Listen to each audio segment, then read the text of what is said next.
but I did. I made a $3 million film for $500,000 because the sphere of influence for all of us, and because there's so much filmmaking here, so many people in the film industry that You also got some help in terms of the actors who all live here, right?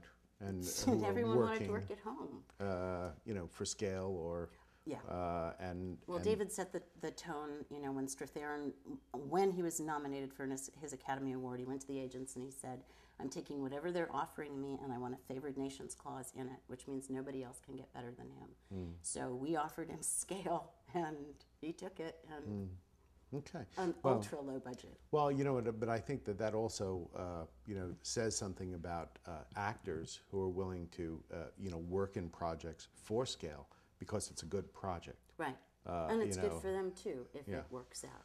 Yeah, and I heard one actress being interviewed, and she said that because she was in, you know, name a blockbuster, now I can do whatever I want. And I can afford to do, you know, the low budget independent film. Well, as a way in for any young writer, I would say find the manager, not the agent. The agent's only worried about their commission. The manager knows whether they're looking for a payout or whether they're looking for an art gig.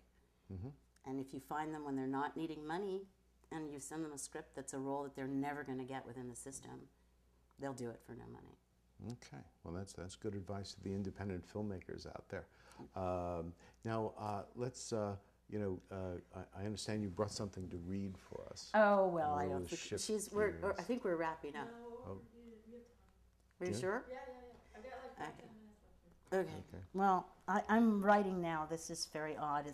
I'm in pre-production on our next film. Oh yes, I wanted to Slap and Tickle. Get a chance to talk to you about that. Well, Slap and Tickle is it's a wonderful story. I'm pretty excited about it. It's an old script. It's about my mother, loosely. Depression era. Small town America. 16-year-old Maggie Turpin thinks that there are only 2 jobs available for women of color: teacher and prostitute. In Maggie's family, there are both. And in this film, this is the story of how Maggie chooses her own road. And as I say, Maggie was my mother. Ruby Dee has agreed to play with us as a small cameo. Gloria Rubin, who's in the new Stephen Bochco series and was on ER for years, yes. toured with Tina Turner as backup singer. She's playing Aunt Kathleen, Very nice. the seedy prostitute. And Linda Powell, who is Colin Powell's daughter, is playing Eleanor, my on-camera musicians, one of whom is Rebecca Kuprex, actually, who's the voice of the Depression. She's going to be doing a lot of solo trumpet playing in odd places, which we're going to use as sort of scene change. Motif. We're also using a contemporary Irish soundtrack, and we're getting a lot of really interesting musicians who have already submitted music. Sinead O'Connor, Black 47, Graham Greene, Brenda Curry, Jerry Leonard and Spooky Ghost, Gail Ann Dorsey, who's Bowie's bass player, is going to come on board and play a small cameo role with us. So we're doing a lot of, and we're going to do a lot of studio sessions with a lot of these actors are also singer-songwriters. So we're doing studio sessions, which we'll try and cut into the body of the film, and if they don't work, we'll cut them into music videos just to do as promos out on YouTube. That sounds good. So where's this project now? Have you started filming? Oh, yeah, we're in pre-production. We're waiting for our last bit of financing. I don't turn the engine on until we're fully So you've got the money. done, You're not like Mr. Singleton No, maxing out his MasterCard. I've done that. Been there, done that. You know, I'm fully invested in Racing Daylight, and also I just don't like to think about where the money's coming from while we're working. You know, the creative part should be just the creative part. Right, because then you can just keep that head on and not worry about the rest. So we're all of the smoke and mirrors independent film companies have like fizzled in the past few weeks, and a lot of the country club money's coming forward. Where we used to be not groovy because we didn't have the slate, now we are groovy because our model works. Right, and so it sounds like we're a great model. low budget, and we're just one film done really well at a time. So suddenly we've become a much more attractive investment, which is a nice sort of end to the. And this has nothing to do with that film at all. Okay, this is something you want to read? I don't know. I'm a little afraid to. It's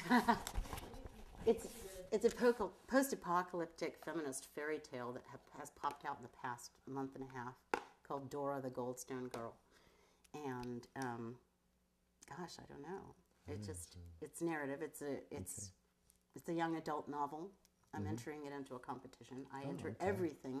That's Into another a thing I'll say for your competition. student writers is enter everything, because it's a way to get it. It's less precious in a way. Once you get a draft that you can't do anything more with, and you've heard from all of the people that you respect in your life, and you think it's ready, send it out to different competitions. You'll find, I mean, there are niche competitions all over the place. And so I went online looking for a young adult. I found that Delacorte has one. They haven't given one in the past 2 years, but this novel came. I thought it was going to be a screenplay, and it came out just as it is. As a novel. Yeah, so I'll just read a little segment of it. Sure. And then I'll let you have this hot seat, because I think you're next, right? Dora the Goldstone Girl. Dora was given 3 prophecies, a bright yellow, a brilliant vermilion, and a gold.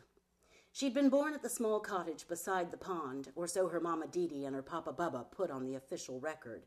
But in fact, they had cracked her out of the old willow tree, which had danced over that pond since before Dee Dee's grandpa had been a boy.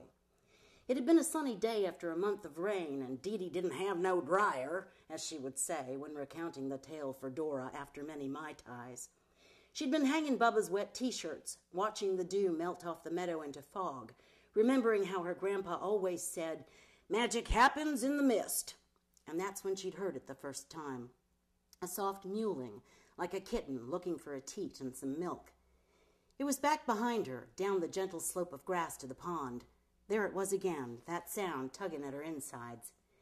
Dee Dee clumped her red rubber boots across the clover, stopping only to look up at the tall willow tree, its branches halfway to the sky. She moved close to the stout trunk. Baby babble startled her back. Then she pressed her cheek to the lichened bark, and her face broke into a troubled smile. "Bubba!" she'd screamed, running toward the cottage like she'd been swarmed by yellow jackets, arms flailing, knees high. Bubba came out of his workshop, wiping grease off his hands, frowning with concern at the sound of his beloved's voice, racked with emotion as it was. "Dee Dee, what's up, girl? What's got you so riled?" "Get your saw, Bubba. We have got to take down that willow now, right now." She'd turned and hurled herself back toward the tree. Bubba scratched at his head in wonderment. He disappeared into a shed, only to reemerge with 2 handsaws with which he followed after Dee Dee. He'd found her with her head pressed up against that willow tree, just the way he'd seen her listen at the belly of a birthing cow. "Come on," she'd hollered his way, patting the side of the tree and inclining her head as if to say, "Listen." Dee Dee watched Bubba, ear to trunk, waited as he stepped back, scratching his head. "Well?" Dee Dee asked, knowing the answer, still watching Bubba scratching at his head before he advanced on the tree, saw raised. "Well, let's get to sawing, woman." They took down that old tree limb from limb, Dee Dee crooning softly to whatever lived within. "Don't you worry now, we'll bust you out, sweet thing." By late afternoon, the toppled giant beside them, Bubba and Dee Dee pried at the tall stump, yanking hard together till a bone-trembling crack rent the sky, and the wood cleaved, revealing its treasure. Dee Dee popped her gum. Bubba scratched his head. They looked down into the moss-lined trunk at the baby girl cooing within. And that's how it starts. Okay, great opening. Well, I want to thank you very much for coming You're and, welcome. and Thanks for sharing some having me. time It's a pleasure. with us here. And we look forward to your DVD coming out in December. December, we're going to have a week's run at the Rosendale Theater in December because we're running the film for the Spirit Awards. Since it's under $500,000, our distributor is pretty excited. He didn't know it was that cheap, which was great for us. Yeah.